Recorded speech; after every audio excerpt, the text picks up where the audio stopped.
Well, my name is Abdul Amin. And I'm Rick Bowler. In Amin, could I ask you where you were born? I was born in Bangladesh, what used to be East Pakistan. And could I ask you whereabouts in Bangladesh you were born? In Sylhet district, a town called Jagannathpur, and my village is called Gushgaon. Right. Could you tell me a bit about Gushgaon? It's a very rural area. It's difficult to kind of compare with any of the villages in this country because it's very rural. How old were you when you moved to the UK? I was just about 8 years old. Yeah. Right. So, can you remember much of your Yes, childhood? I can, yes. What are your strongest memories?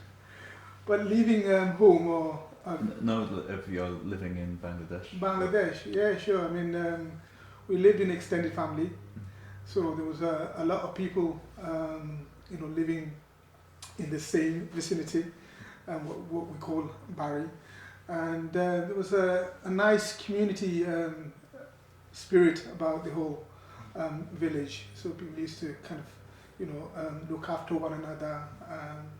So this is something I think is missing here. It's, Were your parents living in the village with you? well, my mom was, yeah, because my dad came to UK in early 60s Right. to work, and then we came to join him. Okay. So what did your dad do? Well, my dad used to work in a cotton mill Right. in Oldham, Lancashire. And so your mum was looking after the family in Bangladesh? Well, yes, also my uncle was there, so he was the male figure in the family, my dad's younger brother. What did people do in the village for livelihoods? Subsistence farming, if they grow rice, they,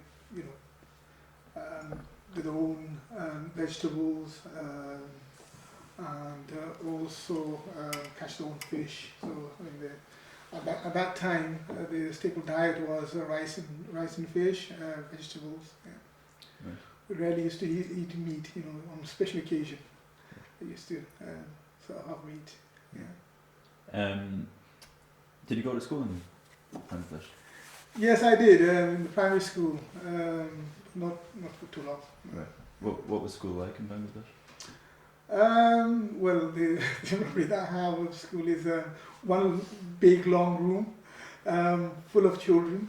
So from class 1 to class 5, were all in the same room, but obviously sat separately. So class 1 sat together, class 2, and so on.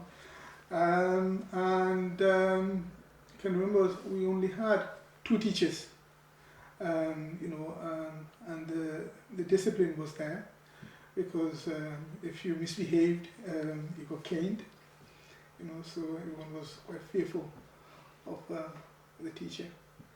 What would you study?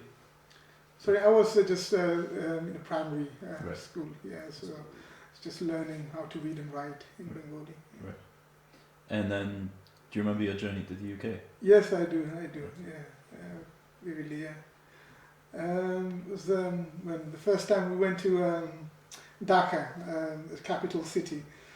This is the first time I actually saw a white person. That was when I was about 7 years old, because prior to that, we didn't have any one visiting our village. No white people visit our village. Even in the Sylhet, town, I didn't see any. So it was kind of a wow, In those days, we didn't have television in the village. There was not a single television in the village. So it was my first experience of actually meeting a white person. That was in Dhaka when we went to receive our entry permit. Right. Yeah. And then what was the journey to the UK like? Were you nervous? Yes, because obviously as a young boy coming to a strange place, I had no expectation because I didn't know what it was like.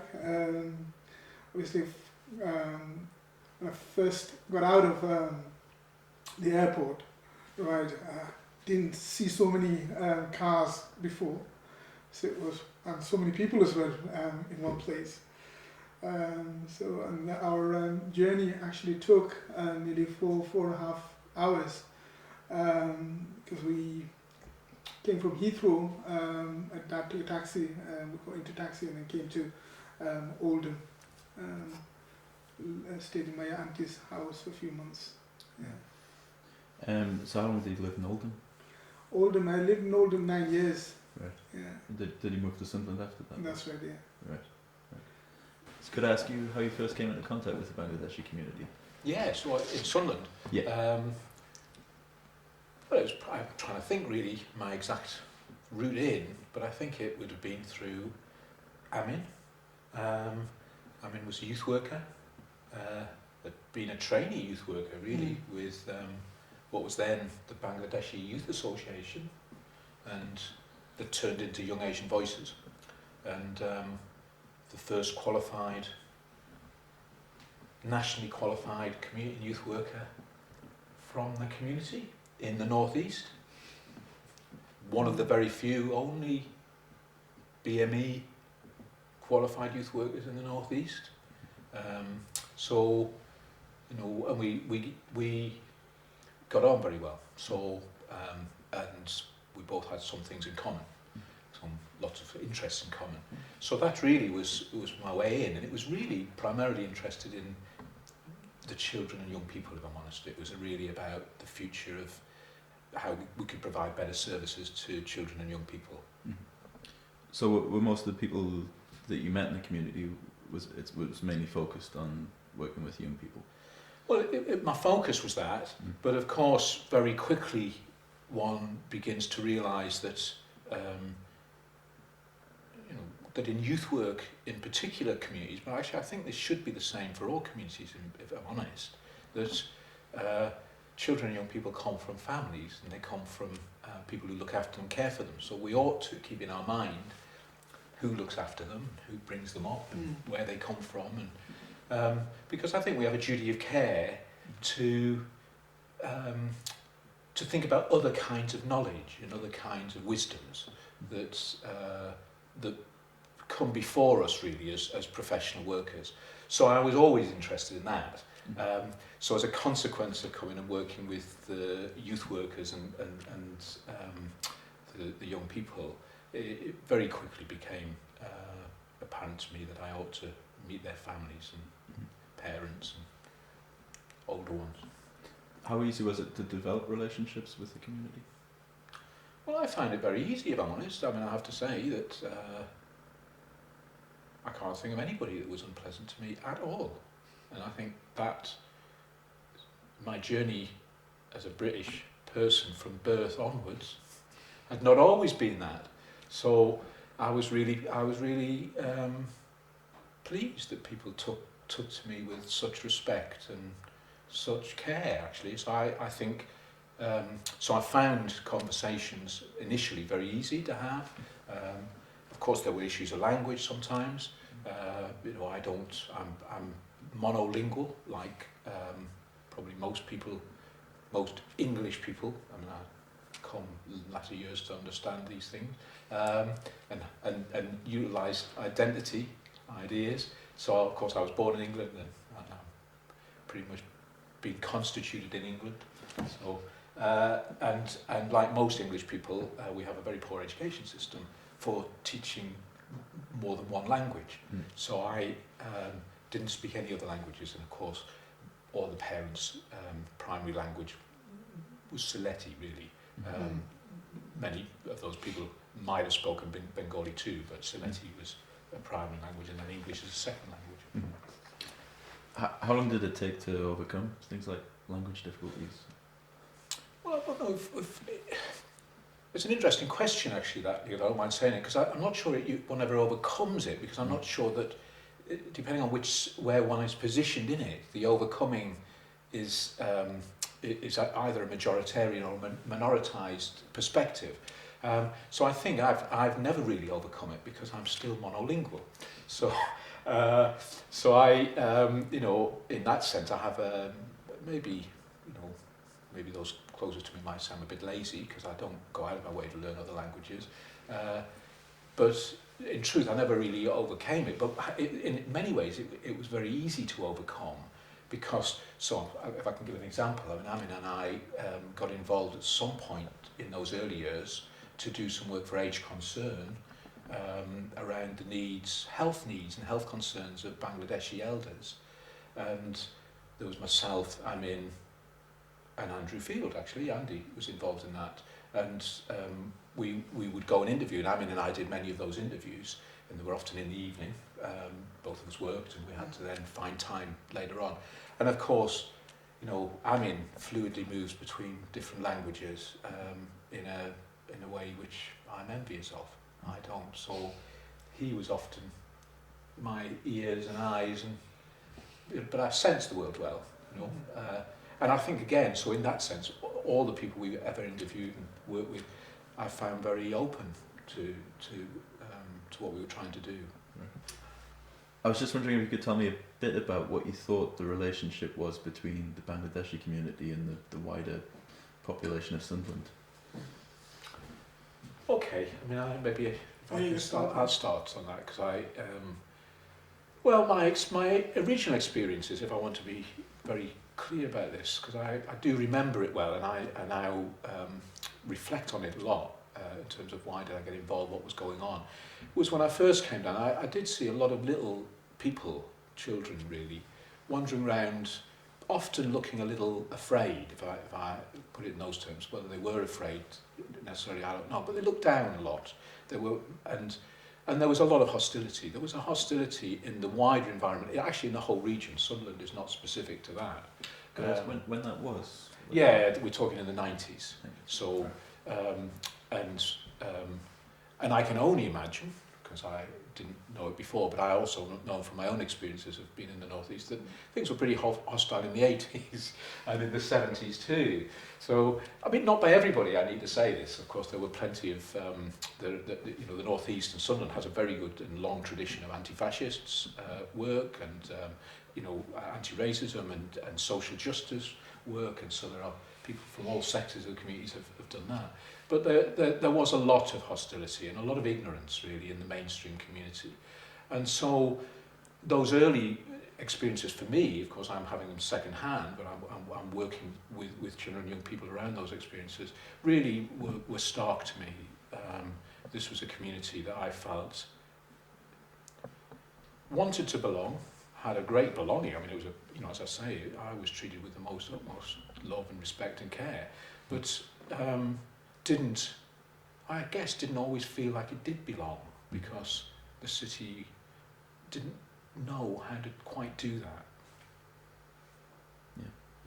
Yeah, I mean, when I moved to UK, in Sunderland, 85, there weren't many families. I mean, what I kind of observed is that majority of the Bangladeshi community were males who were working in the catering industry. So in terms of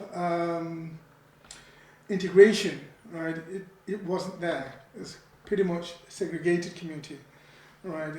All the Bangladeshis were living in Sunderland, but there wasn't much integration happening, apart from people meeting, the wider community through work. Much else wasn't really happening, and I guess it's both ways, because for a new community, it is quite difficult to reach out, right? Unless if I may call the host community needs to kind of extend the arm, and then I think would have been much more easier for new communities to settle. And I think as the community started to grow, I think there are young people who are going into different fields of work, different profession. A lot more young people are going to further education now, and this is slowly starting to kind of happen. More young people, even the elder generation, are kind of come into contact with the wider community a lot more. And I agree with Rick that there is an element of fear, probably from both sides, but there's nothing to, I don't see there's anything to fear about, because we're human beings. If we have a question, we should be able to go and ask that question directly, and and that does break down a lot of the barriers. I mean, in my own work field, right, I've come across colleagues, who are a little bit reluctant. You can tell, they're a little bit reluctant to ask you questions about the culture and stuff like that. And I said to them, look, ask, I won't be offended, because this is the only way, we can learn about one another, right? And I'll do the same. So I think the more we are open, I think it will become a lot easier. You mentioned there being hostility in Sunderland. How was that manifest, do you think? Well, I was just thinking there, really, that the report, We're Here Too, that was written in 1990, which was commissioned by the Commission for Racial Equality and the trade unions, actually, at the time, I think, the City Council, really identified some aspects of that. Of course, hostility comes in different ways. So if I say this, that there are clearly, at one point, I think it was 2002, so I'm jumping a little bit ahead, but Sunderland were the second most winnable seat for the British National Party. So let's, we just need to be clear. Now, that doesn't mean the people of Sunderland chose that, but extreme white supremacist, right-wing thinkers in Britain, and British political system has them, it still has them, seem to want to perpetuate a view about foreigners and immigrants in a particular kind of way. And I think for a community like the Bangladeshi community that had arrived in Sunderland, was beginning to try and find its feet, people were clearly contributing to the economy and working, trying to think about families and development of how one settles, and all those things that happen with new communities. That there were certain people in Sunderland, or certain people that came through Sunderland, or certain people that were conduited to come and target people for racist attacks, and of course now we see that in terms of maybe religious attacks too. And I think, so that's what I mean really by direct hostility. But I think there's another layer, if that's all right, if I say this, because I think there's another layer which is, it's not really overt hostility, but it's neglect by absence. Might be a way I might say that. And in the We're Here Too report by Andrew Field, was the researcher actually on that it was an indication of a community that was not really seen to be part of the city. So the political culture of the city, the resourcing of services. And I think that is that actually I think that's an issue that's dogged Britain and maybe England more than other parts of Britain, but Britain from the 1950s to date, it's we're still struggling with trying to find the answers to those human problems, as Amin calls them. And I think they're very real human problems. Yeah. So I think infrastructure was not really thought about in terms of the community. So I think there was a neglect really from the majority community too, although it may not have been conscious, it may not have been, a deliberate act. It was sort of almost in the air, of monocultural Britain of that time. What were living conditions like for the Bangladeshi community?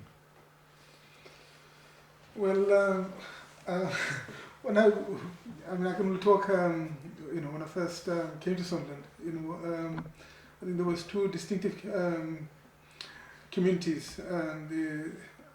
The Hendon community, where a majority of Bangladeshi families were living, and there were a few families living in the Millfield Barnes area. Historically, people when first move to another country, they tend to settle in areas where the housing condition isn't exactly great. So obviously for economic reasons as well, because the houses are a lot cheaper. and comparatively, housing in Hendon is cheaper than rest of the city in Sunderland. So that's where that's the reason why there was a big settlement in Hendon. But obviously, economic dictates people's decisions. As people are prosperous, becoming prosperous, actually moving away. When the Bangladeshi families are moving away from Hendon, so it's kind of a symbol of success. So there are families who have actually moved to Barnes and bought bigger and nicer houses. So the condition of housing weren't exactly, as I said to you before, exactly great, but didn't have a lot of choice. Did you have a perception of other challenges facing the community? Well, I mean, maybe one, because I'm conscious that I'm sort of painting a particular picture of hostility, and I don't want it to seem like that, because of course not everybody has a different experience of this too. I mean, I think there are community experiences, but of course lots of people were finding neighbourliness or care across community divides too. So I think organic multiculturalism has also been a story that we never really tell. It's part of what would be living history of the British system. Really, we have now we have more mixed race or mixed heritage young people than Pakistani origin people in Britain, right? In terms of numbers of people, it's a growing community. So clearly people are mixing, and clearly people are mixing with a great deal of care and attention. And so I just want, but I think maybe one thing for me might point this out, and I think it's this really, and it may be a default that creates something. It does seem to me that in those early days, most of the relationships that were around were from a dominant to subordinate position. So if I only ever meet another community, another group of people, because they serve me, so I can only meet them in shops, or I only meet them in restaurants, then I only know them in one way.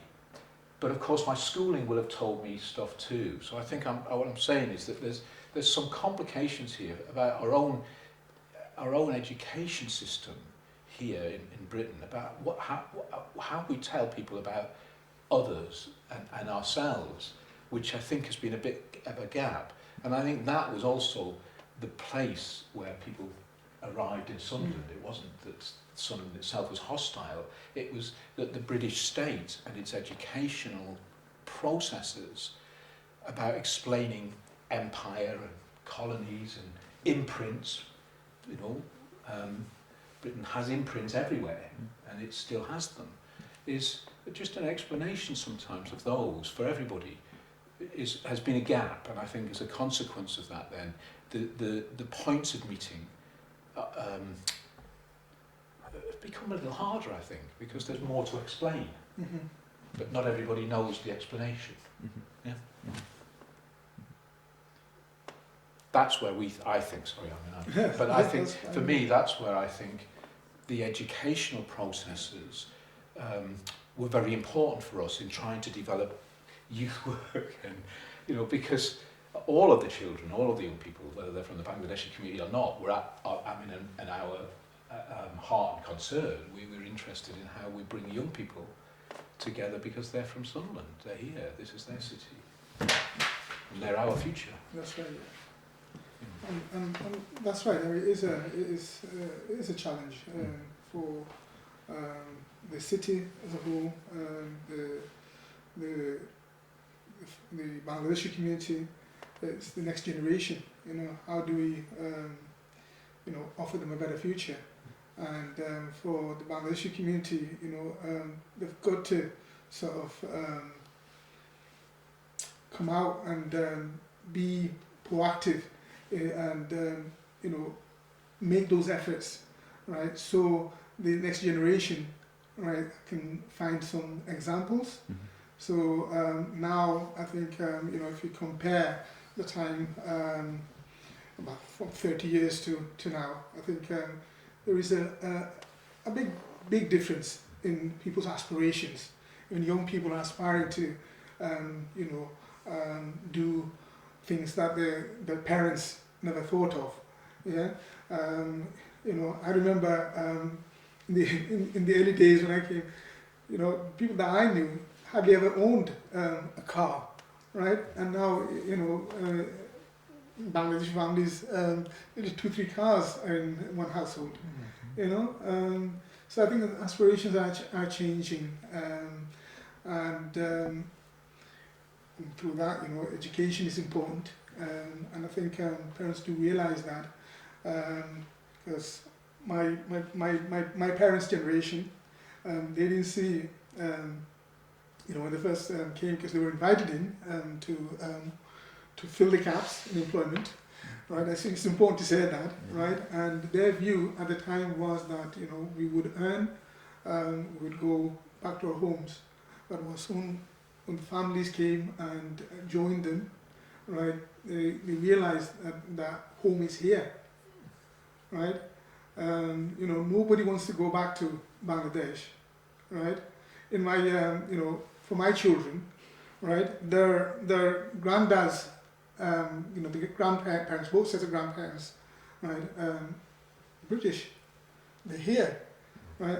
I think it's important that people know that, because they don't have another home to go to, right?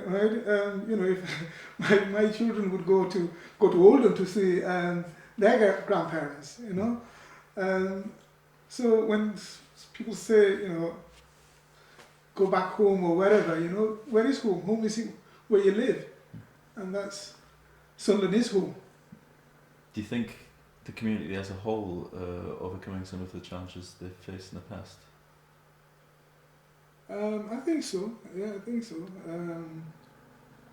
With some of the challenges of the early days, I think are no longer there. Because the language was a big barrier for the first generation, but it's not anymore.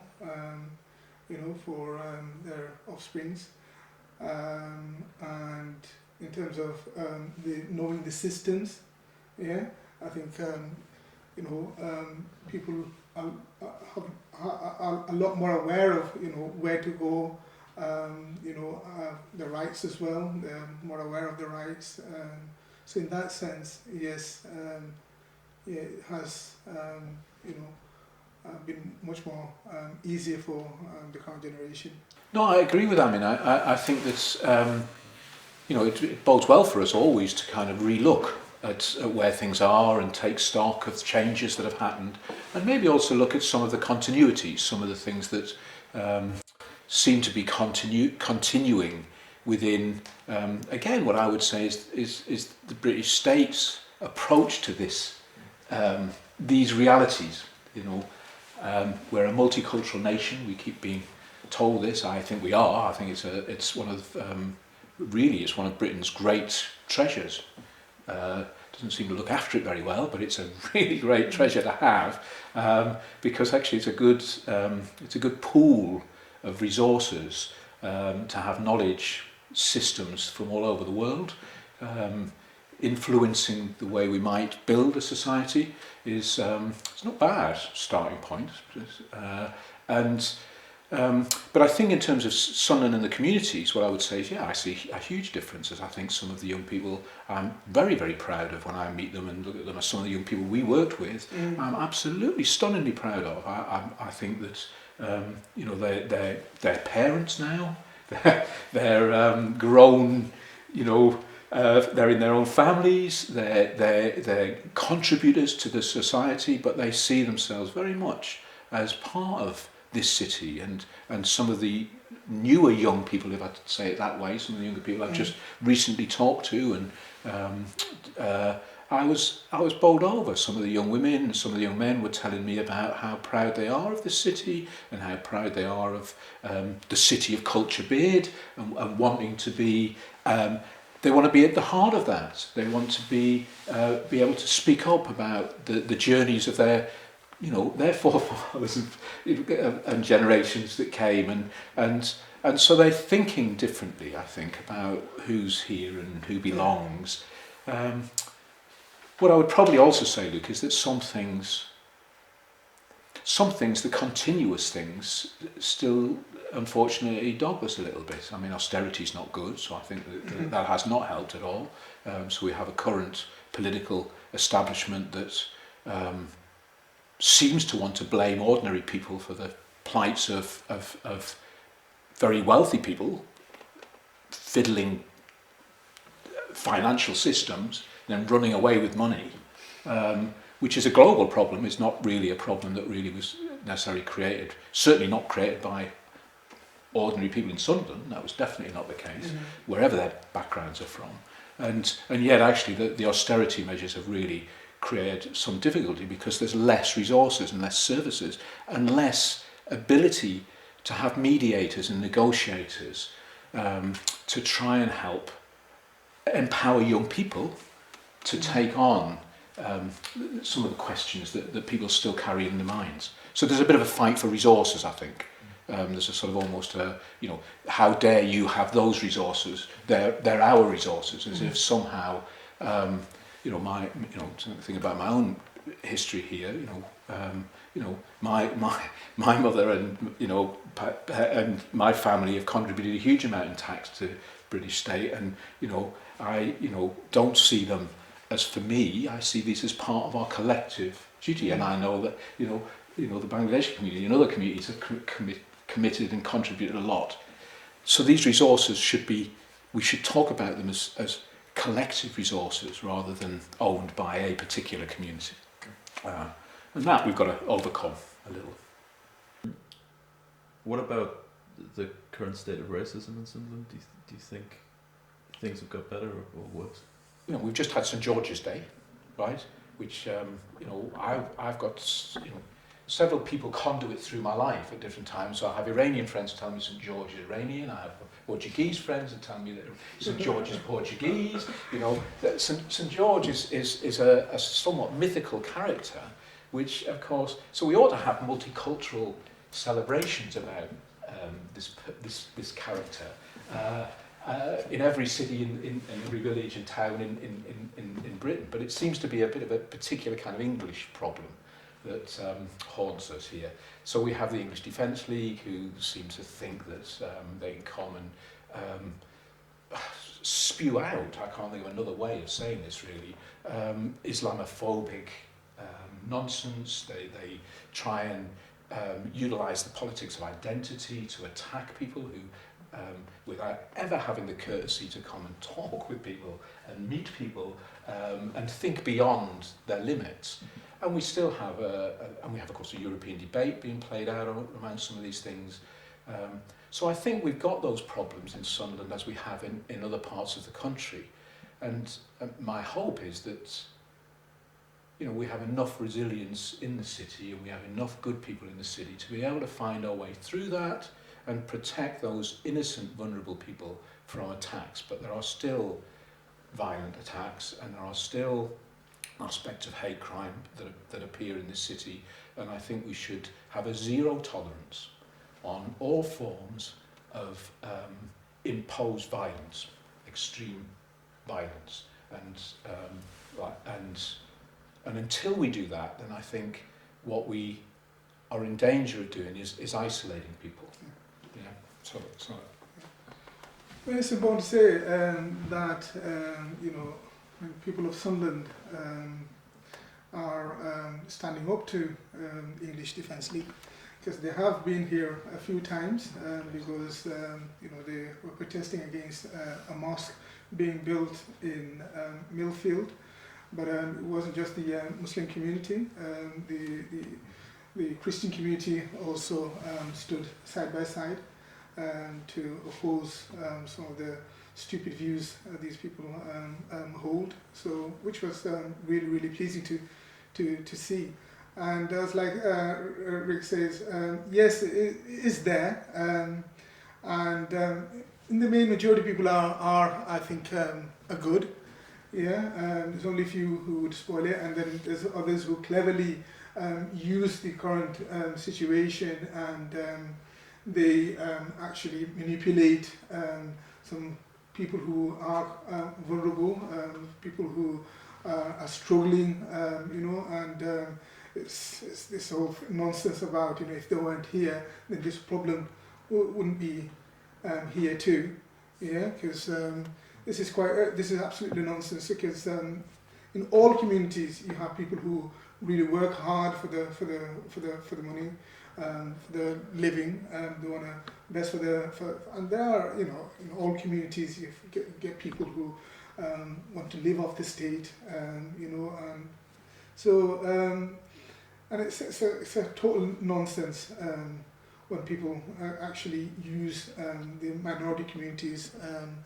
It's just to kind of inspire hatred, and so they obviously know what they're doing, and this, as I said, the more people in Sunderland who kind of see through that. Okay, I mean, yes, just to add to that, really, I think the other thing about when we focus in on Sunderland, or any place in the northeast, so the northeast is at my heart, or my region, really, I see it like that we need to take a national view of what's happening nationally, because I think when we sometimes talk about racism or the espousing of particular kinds of hate or the separation of people, we mustn't forget that we still have political leaders who utilise this language, and so we have had a fairly consistent and unpleasant message, both in the media, some aspects of the media, which has been racist. I mean, there's no other way of calling it. I can articulate that in lots of different ways, but they have been utterly and totally limited in the logics that they use to describe the human family and diversity and how people live with each other and who wins or loses in the overarching political system that we have that operates for all of us in Britain and for the rest of the world. And we know that because we know the poverty exists in large areas, and we ought to have a thought about how we try and deal with some of those issues.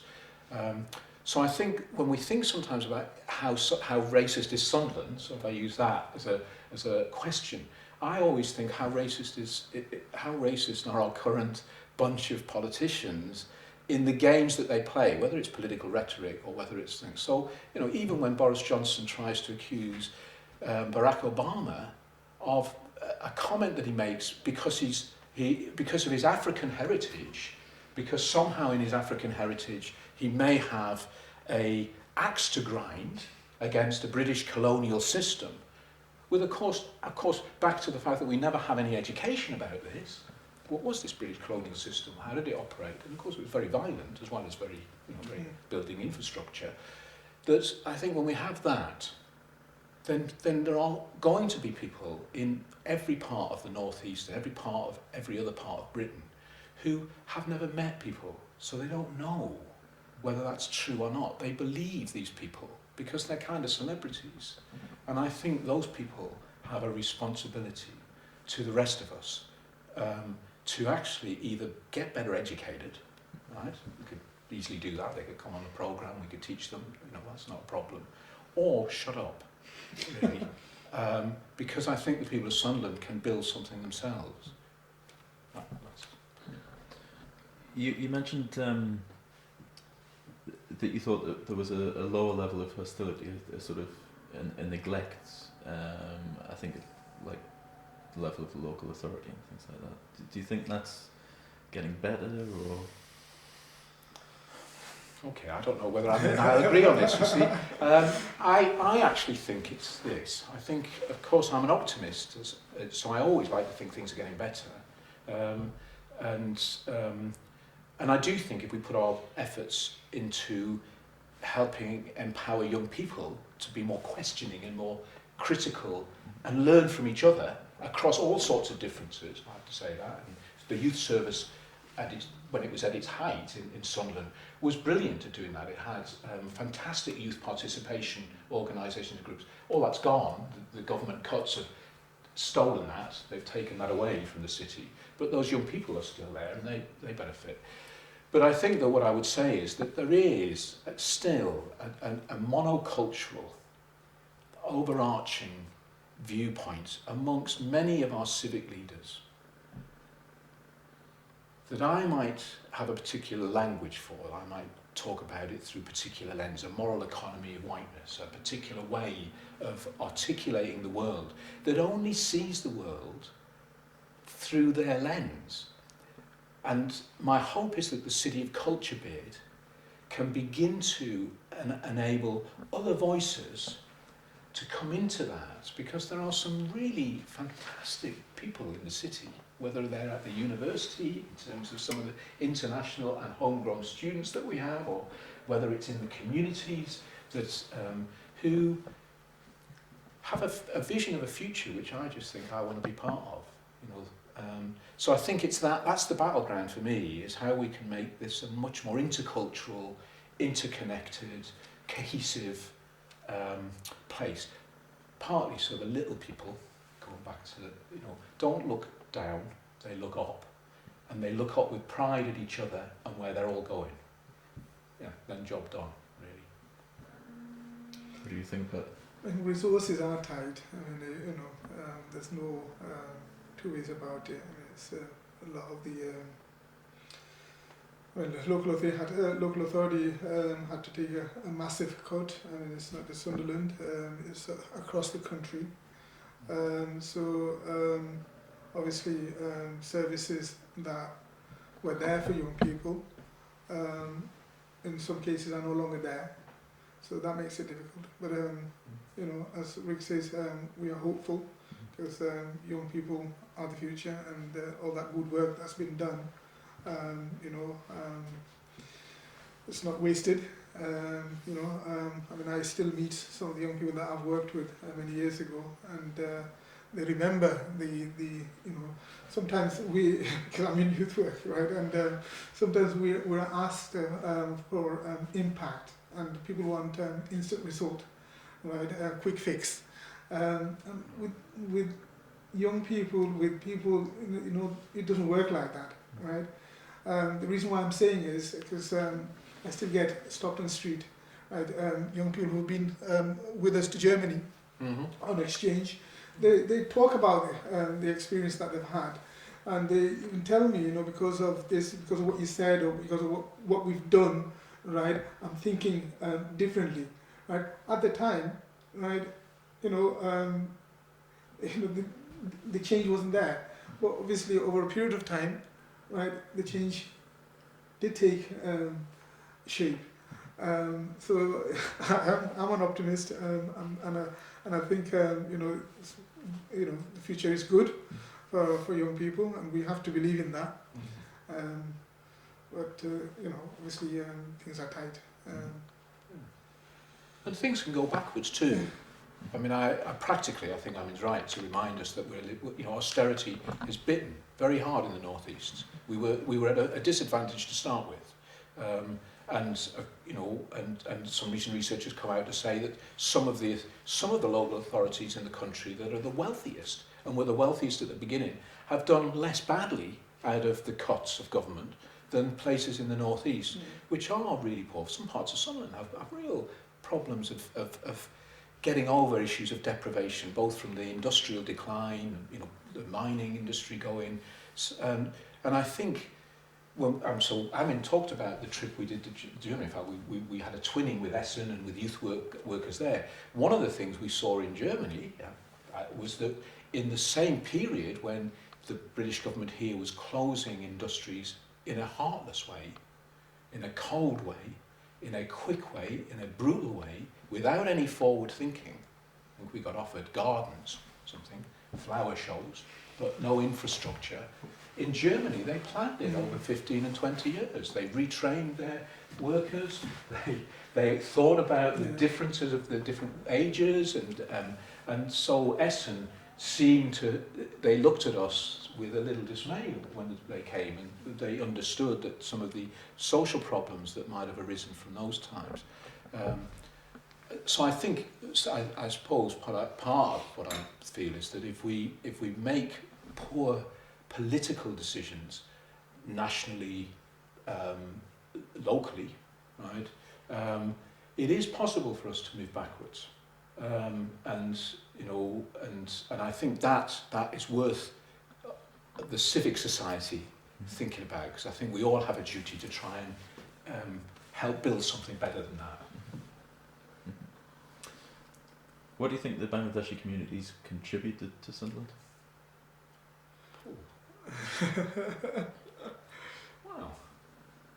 Well, lots really. I mean, isn't it? Just off that's a really fantastic question really to ask. Well, I think it's contributed a huge amount. I mean, in terms of cuisine, what can we say? I mean, actually, one would have to say Bangladeshi people per se have changed the British taste in food, right? And all of us are much the better off for it, right? You're right, because the national dish now is chicken tikka masala. Yes. So it's replaced fish and chips. So obviously that's a British invention. Actually, if you go to India or Bangladesh and ask for chicken tikka masala, people would look at you and say, "What are you talking about?" So it's this is a British invention. Yeah. I think interculturalism, I think people come and have brought lots, people have contributed to setting up businesses and employ people, so I think there's a lot of employment from the community, and as Amin said, young people now are diversifying out from what might have been the restaurant trade, those people that might have come in earlier days and worked in the textile industries, which of course have gone and have been decimated, moved on, and some people have been more successful financially than others, of course. So, but people contribute in all sorts of ways. Our schools are richer for it. We have little people growing up that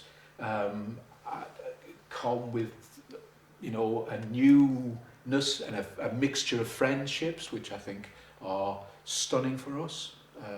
So there's all of those things. I think the contribution to the civic society, I think the contribution to interfaith is absolutely rich. I mean, it's and I have to. I mean, it's not that I have to say this, but I believe this. It's and it's always a difficulty because I think I would challenge anyone, and including myself, without any essentialism to do with the community. Or the Bangladeshis are like this, or the Greeks are like this, or the English are like this. Of course, it isn't like that. Yeah. But in truth, what I would also say is there is a kind of,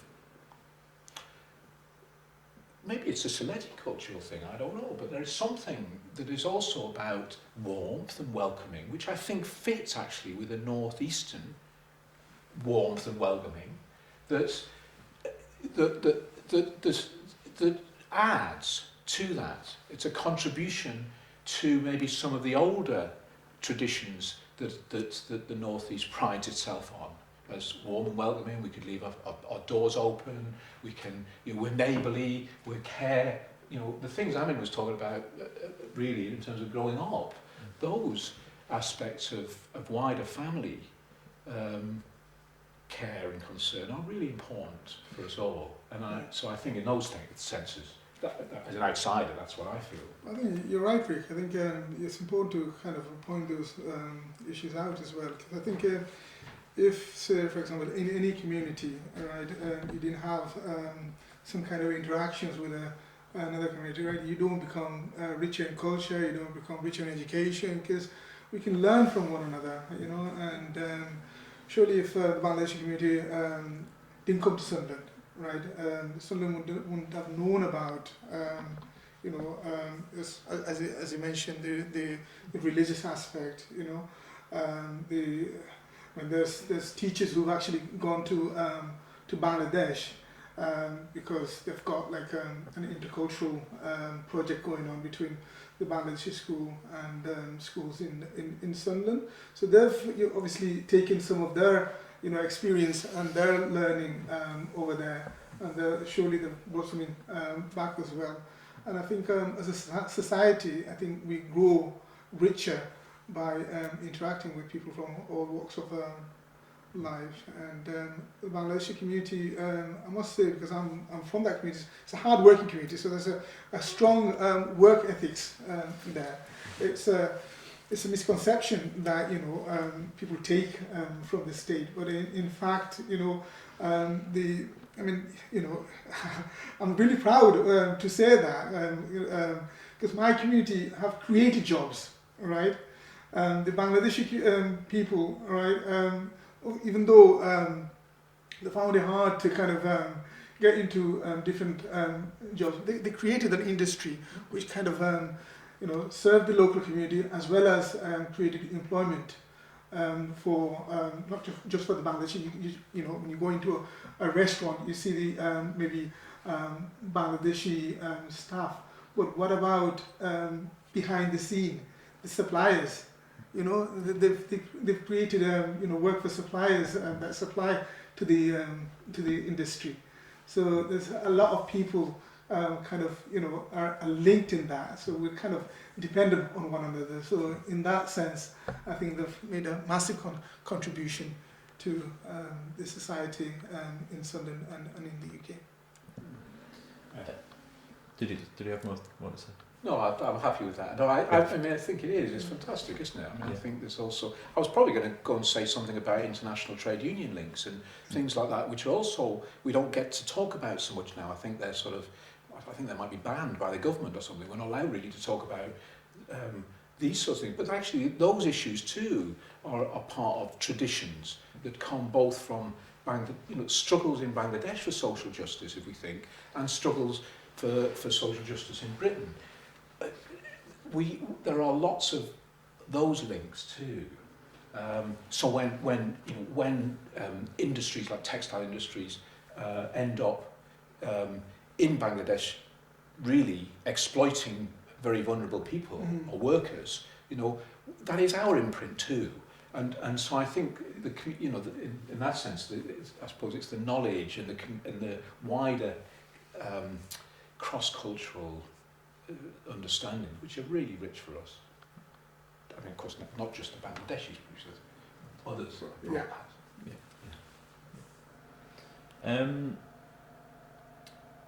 Do you think things have improved for the Bangladeshi community since they arrived here? In what sense? I have to ask you. Just in terms of the standard of living, the opportunities for employment, integration, education. Do you think things are improving, or do you think they're getting worse? Well, yeah, I think things are improving. I mean, I wouldn't say that things are getting worse. For any new community, when they first arrive, there's a lot of issues that they have to go through. But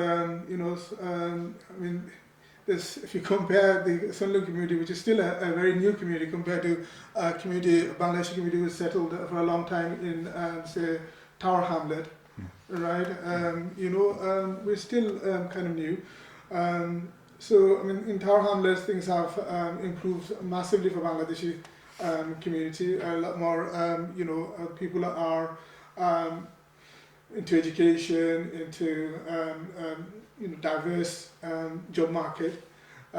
In Sunderland, we're seeing that, but it'll take time. But yes, I think over the years, people have become more prosperous. As I said, 20 years ago, we could hand count graduates from the Bangladeshi community. So in that sense, things have improved. A lot of young people have gone into higher education, into universities, and graduated from universities. Yeah. And education opens up doors. So in that sense, it has improved. So they're going into different field of work. I would say it had indeed. But it really goes back to Amin's point about impact on youth work, actually, because I think that sometimes the question is a very broad question, isn't it? Have things improved for the Bangladeshi community? Well, yes would be the answer, but of course some things are generational. For all communities, actually, some things are, I think that one would hope that the future generations learn and get support in a different way, maybe because there are greater scope. The public civic life of our country changes. We've had some positive changes in terms of broader things around equality, and those things happen for all of us. So I think it is a slow process, that needs nurturing, maybe. And but I also just want to say this, 'cause, I mean, this is maybe not from my experience. This is from Newcastle, not Sunderland's, but it's this, that we also have in Newcastle. We have, I think, the biggest food bank in certainly Britain, and it's multicultural. It's a multicultural food bank. So what it also tells us is that poverty bites hard across the piece, men and women, young and old,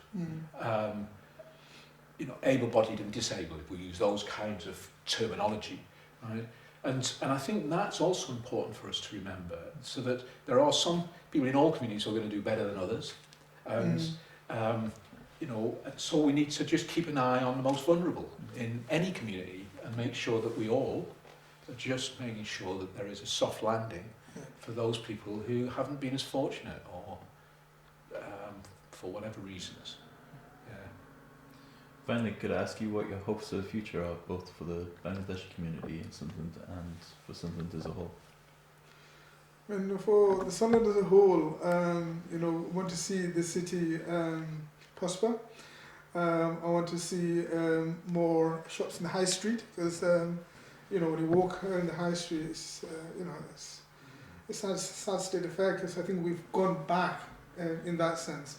Because in the 80s, mid-80s, there was bins, there's job links, so it says something about the city. So we want more shops, more job opportunities for the Sunderland community. I think northeast, in my view, has been neglected. There is a definite, because growing up as a small lad, I didn't understand when people talked about the north and south divide, because I've lived in Oldham, as I said, and but now I think I can see that there is a definite north and south divide, because I can see, because I've got relatives in the south, living in the south, right? And although the cost of living is high and expensive, right? They can find jobs. There's jobs there if they want to work, and some of them are working. Doing 2 jobs to make ends meet. But here in the northeast, we are in a desperate state.